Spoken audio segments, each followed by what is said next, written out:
నెహెమ్యా గ్రంథము 2వ అధ్యాయం 20వ వచనాన్ని తీసుకునండి. ఆకాశమందు నివాసి అయిన దేవుడు తానే మా యత్నములను సఫలం చేయను. ఈయన సర్వం సృజించిన వాడు. శాటిలైట్ ఎక్కడుంటుంది? కొండ మీద ఉంటుందా? ఆకాశంలో, అంతరిక్షంలో ఉంటుంది. అంతరిక్షం నుండి కింద నుండి వెళ్ళే సిగ్నల్స్ పైకి వెళ్తే ఆ పైనున్న సిగ్నల్స్ ఏ ప్రాంతానికి వెళ్ళో ఆ ప్రాంతానికి పంపిస్తుంది. దాన్ని మనుషులు తయారు చేసుకునే సిగ్నల్స్.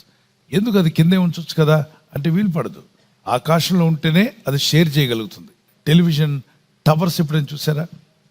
చాలా ఎత్తుగా కట్టేవాళ్ళు. అప్పుడు 30-40 ఏళ్ల క్రితం అదే టెలివిజన్ టవర్ అండి అని చెప్పి అక్కడికి వెళ్ళి ఫోటోలు తీసుకొని వస్తుండేవాళ్ళు. చాలా ఎత్తుగా కొండ మీద ఎత్తైన ప్రాంతంలో పెట్టేవాళ్ళు.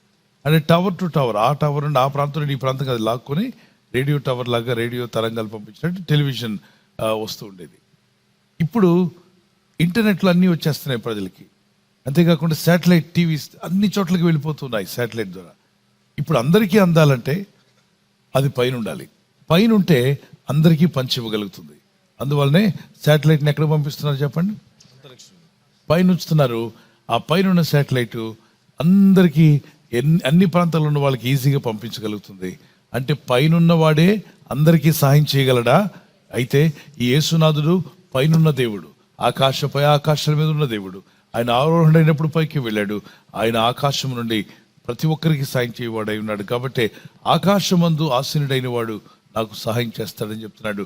కాబట్టి ఆకాశమందున్న దేవుని తట్టు మా చేతులు ఎత్తుకుందామని విలాపవాక్యములు 3వ అధ్యాయం 41-42 వచనాల్లో ఆకాశమందున్న దేవుని తట్టు మన హృదయమును మన చేతులను ఎత్తుకుందాము. మనిషి దగ్గర సహాయం అడిగినప్పుడు చేతులు ముందుకు చాపుతాం, అవునా? సహాయం అడుగుతామని. మరి దేవుడు ఎక్కడున్నాడు? కాబట్టి పైకి చేయి చాపితే ఏంటి అర్థం? దేవా నీ సహాయం నాకు. ఈ నూతన దినాన్ని ఇచ్చింది ఆయనే. ఎన్ని సంవత్సరాలు మనకు దానం చేసింది ఆయనే. కాబట్టి డబ్బుతో ఏదైనా కొనొచ్చాము కానీ టయాన్ని కొనలేవు. అలాగే కొత్త దినాన్ని నువ్వు కొనలేవు. కోట్లు ఇచ్చినా ఈరోజు కొనుక్కోలేని వాళ్ళు ఎంతోమంది వెళ్ళిపోయారు. దేవుని ప్రజలారా, ఈరోజు మన సజీవ లెక్కలో దేవుడు ఉంచాడు మనల్ని. అయితే ఆ దేవుని వైపు చేతులెత్తి ప్రార్థిస్తుండగా దేవుని సహాయం ఎద్దుకు వచ్చునుగాక. అందుకే మన యత్నములు, చాలా యత్నాలు చేస్తున్నావు, అవి ఫలించాలంటే ఆకాశమందున్న దేవుడు నా యత్నములు ఫలింపజేస్తాడు అని భక్తులు పలికినట్టుగా మీరు ఈ వాగ్దానం పట్టుకుని ప్రార్థన చేయండి.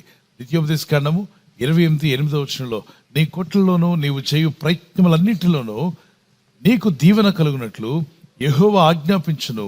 నీ దేవుడైన యెహోవా నీకిచ్చుచున్న దేశంలో ఆయన నిన్ను ఆశీర్వదించును. ప్రార్థిస్తున్నప్పుడు విశ్వాసంతో ప్రార్థన చేయండి, ప్రయత్నం కూడా చేయండి. ప్రార్థన ప్రయత్నం రెండు ఉండాలి. కొందరు ప్రయత్నం చేస్తే ప్రార్థన చేయరు, కొందరు ప్రార్థన చేస్తే ప్రయత్నం చేయరు. అది ఒక జబ్బు. ఆ జబ్బు పోనుగాక. ప్రార్థించు, ప్రయత్నించు. ఈరోజు మీరు ఏ ప్రయత్నం చేస్తున్నా ప్రార్థనతో వెళ్ళండి. దేవా నీ సహాయం నాకు ఇమ్మని మొరపెట్టండి. ఏ విధముగా ప్రార్థించినా పరలోక తండ్రి సహాయము, దేవదూతల సహాయము మీకు వచ్చునుగాక, ఎద్దుకు వచ్చునుగాక. మరి యేసు ప్రభు ఎక్కడుంటారంటే గుండెల్లో ఉంటాడు. ఎక్కడుంటాడు ఈయన? ఈయన గోడ మీద ఉండడు, గుడిలో ఉండడు, కానీ నీ హృదయ గుండెల్లో, అంటే నీ గుండెలనే గోడల్లో ఉంటాడు. నీ గుండెల్లో ఉంటాడు. నీతో ఉంటాడు, నడిపిస్తాడు. అదే సమయంలో ఆకాశమందు ఉన్నాడు.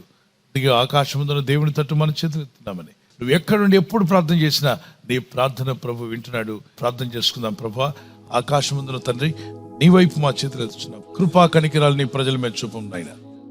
నీ ప్రజల్లో నూతన కార్యములు జరుగును గాక. ఆశ్చర్య కార్యములు జరిగించండి. వీరి జీవితాల ఆశ్చర్యాలు జరుగును గాక.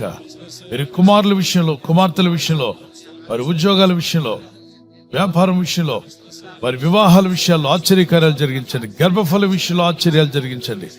గర్భఫలం లేక ఎవరైతే ప్రార్థిస్తారో వారికి ఫలము కలుగును గాక. మా ప్రభా కనికరించమని ఆయన ప్రార్థిస్తుండగా ఇంటర్వ్యూకి వెళ్తున్నవారు, వీసాల కొరకు ప్రయత్నిస్తున్నవారు, ఉద్యోగ ప్రయత్నాలు, వ్యాపార ప్రయత్నాలు చేస్తున్నవారు, ఒక నివాసం కొనుక్కోవాలని, ఒక ఇంటిని, ఒక ఇల్లు కలిగి ఉండాలని ఆశపడుతుండగా నీ ప్రజల ప్రయత్నాలు ఫలించునుగాక. నమ్ము, నీ ప్రయత్నాలు సఫలమయ్యే రోజు రాబోతుంది. దేవుడు నీ ప్రయత్నములు సఫలపరచునుగాక. ప్రభా నీ నామలో ప్రార్థిస్తుండగా మందిర స్థలం కొరకు, మందిరాలు కట్టడానికి ప్రయత్నిస్తుండగా ఆ ప్రయత్నాలు ఫలించునుగాక. కృపగల తండ్రి, నీ ప్రజలు విదేశాల నుండి పాల్గొంటున్నారు. ఈ దేశం నుండి, మరి స్వదేశం నుండి, ఎక్కడి నుండి పాల్గొన్నా నీ ప్రజల అవసరతలన్నీ ఎరిగిన దేవుడు నాయన. నీ నామలో పరలోకమంతని ప్రార్థిస్తుండగా మిరకల్ జరుగునుగాక. ఈ రాత్రి నెమ్మదితో పండుకొని సురక్షితంగా కాపాడబడినట్లుగా నీ అగ్ని కంచి వేసి మమ్మల్ని కాపాడండి. మీ చిత్తములో కొనసాగే కృప అందరికీ దయచేయమని యేసుక్రీస్తు ప్రశస్త నామములో వీరందరికీ చక్కని నిద్ర దయచేసి తెల్లవారు లేచి కృపను మాకిమ్మని క్రీస్తు నామములో వేడుకుంటున్నామా పరలోక తండ్రి. ఆమేన్. ఆమేన్. ఈ వాగ్దానాన్ని మీతోనే ఉంచుకోకుండా లైక్ చేయండి, షేర్ చేయండి. అనేకులు ఈ యొక్క ఛానల్ సబ్స్క్రైబ్ చేసుకోమని తెలియపరచండి. సబ్స్క్రైబ్ చేయని వారు కూడా సబ్స్క్రైబ్ చేయండి. Good night. God bless you.